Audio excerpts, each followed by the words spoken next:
Hey people, what's going on? It's Jamil, and I'm really excited about these courses I'm setting up. I'm setting up courses for celebrities.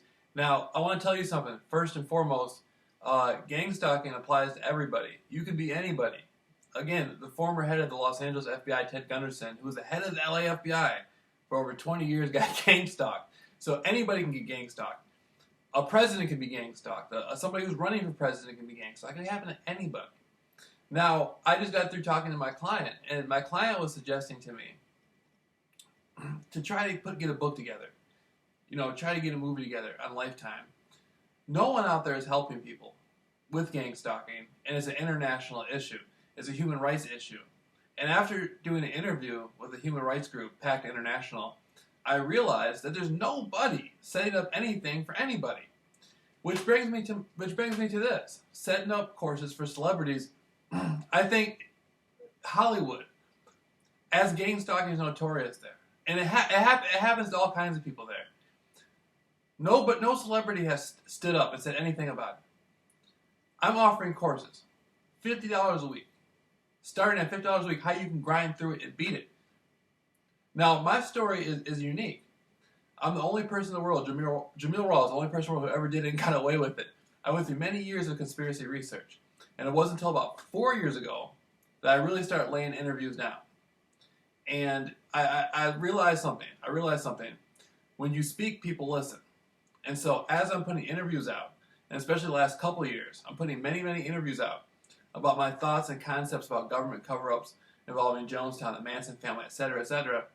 I'm not realizing that these people are listening to me intently, but I know I'm being heard. Now, what happened was the top fraternal orders and secret societies in the world heard me. And some of them want to see, can this guy break a level of deception? What can he do? It came to a point to where I was set up to be killed in Hollywood, California. Right off Hollywood Boulevard. Right off Hollywood and Whitley. Okay? I was at Motel 6. And, right there on the Walk of Fame, baby. Right there on the Walk of Fame. And it happened there that I slipped out of it miraculously. Okay? There's a much detailed story. Okay?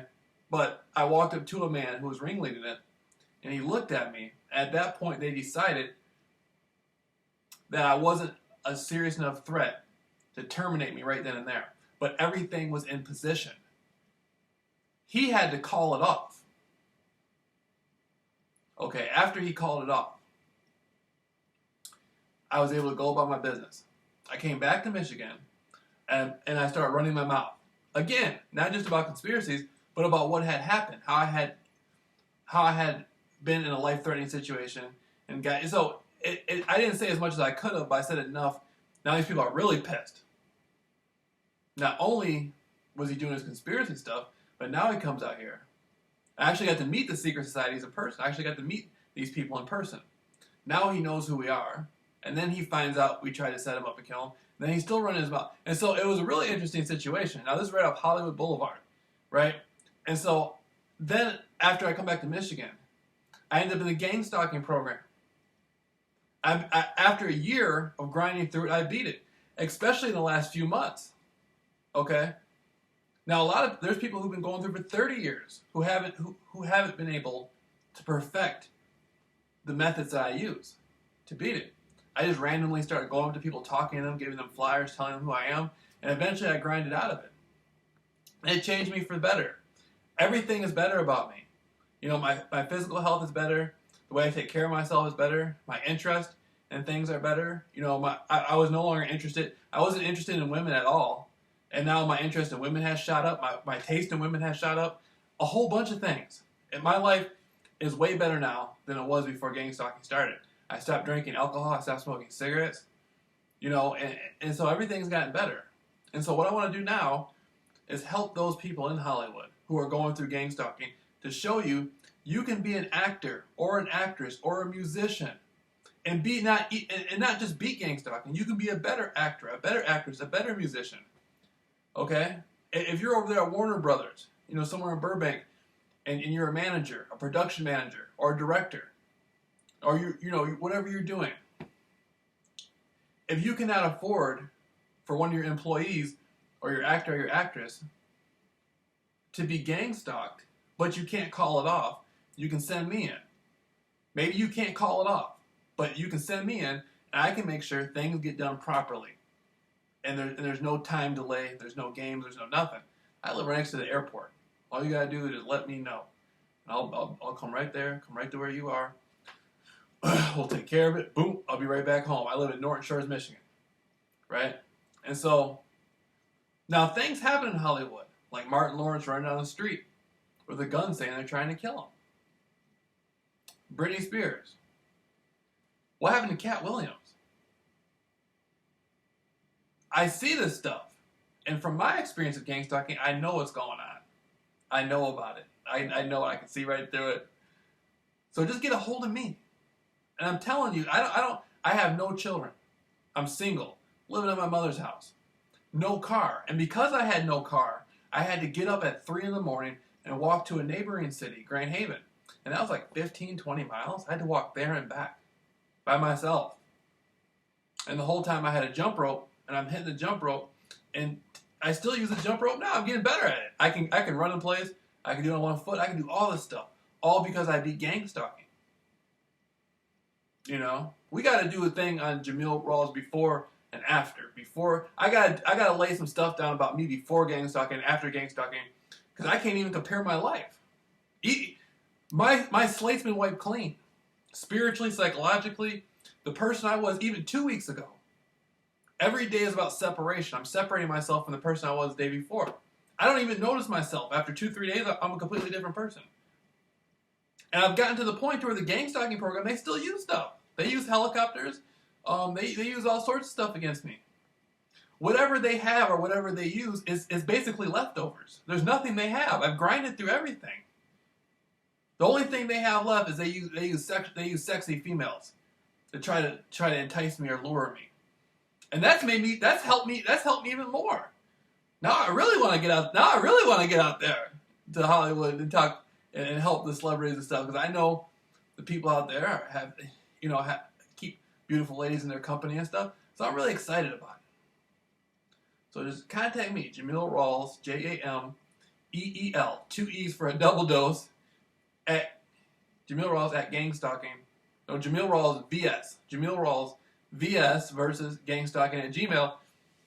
And I know all about Hollywood. I used to go out there every single year and take tours. Up and down Hollywood Boulevard. I know half the people. If you were to take me and pull me up and show all the tour guides on Hollywood Boulevard my picture, and they say, I know him. This guy he's here every year. What did he do wrong? And just see, they know me. I used to drive through Beverly Hills over and over again on those tours. Hugh Hefner's house. I had the girls work the Playboy Mansion. I had the girls yelling to us past the gate. I was talking to them. I had Tom Cruise's house, Dr. Phil's house.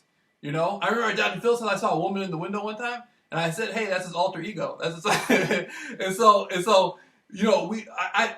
I just love it. But I love the older Hollywood, the Laurel Canyon. The Mamas and Papas, the Byrds, Jimi Hendrix, the Beach Boys over there in Rustic Canyon. They used to be over there in Rustic Canyon, Topanga Canyon. I studied the Charles Manson conspiracy thoroughly. I don't think there's anybody who really knows as much as I do. I mean, except for the people who are intimately involved in it. I went past what normal people will go to find out. And when I did that, I learned everything about the 60s and the Laurel Canyon area. I know more. It gets to the point where I know more about the 60s than people actually lived it. And so, I'm right there. When I talk about Hollywood, I'm not talking about what's going on now. I'm talking about the old Bugsy Siegel Hollywood. Where he was running his show up in the Hollywood Hills. I'm talking about the real stuff. And so when you get Jamil Rawls to come hang out with you and help you beat gang stalking, you're getting somebody who already knows a little bit about things. Okay? And somebody who already knows a little bit about things, and somebody who's going to keep their mouth shut for you about things. And so that's one of the biggest lessons I learned from conspiracy.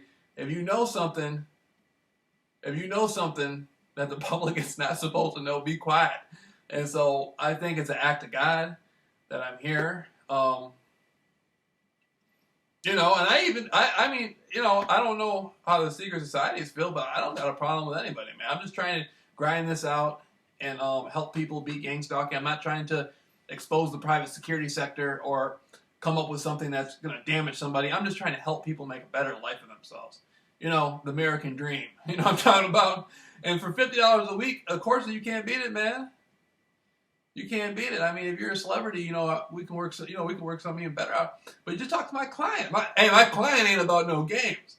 My client's a very upscale woman who's a New York PhD. Boy, it's a really interesting situation. I already got my client passing out flyers, confronting people. Before, my client was scared to leave. Now my client's confronting gang stalkers at 7-Eleven. You know what I mean? So you know the Jamil Rawls strategy always works no matter what. We always keep the ball rolling no matter what.